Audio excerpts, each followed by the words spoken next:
Tell me if this sounds familiar. You spot the perfect trend line, price touches it, breaks through, and you jump in thinking you have caught the move of the day. But instead of running in your direction, price snaps back, takes your stop, and then blasts the other way without you. That's not just bad luck, that's a fake out. And today I'm going to show you how to stop falling for them. But before that, let me explain you what a fake out really is. A fake out is nothing more than a failed breakout. The market tricks you into believing a new trend is starting, only to reverse hard. Here's the thing though, fake outs are not accidents. They are part of how the market works. Big players need liquidity, and the easiest way to get it by trapping traders like you and me.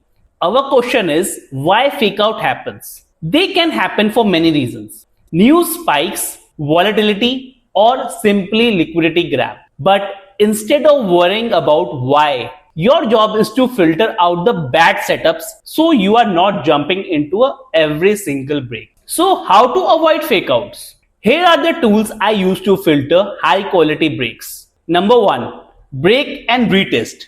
Don't trade the first break. Wait for the price to retest the level. It just broke and hold. If buyers or sellers step in there, that's real conviction. Second, candle close confirmation. No chasing wicks. Always wait for a full bodied candle to close beyond the trend line. Remember, a close means intent and a wick means trap.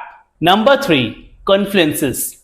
Ask yourself, is the trend line also lining up with support, resistance, or a higher time frame level? The more boxes ticked, the stronger the setup.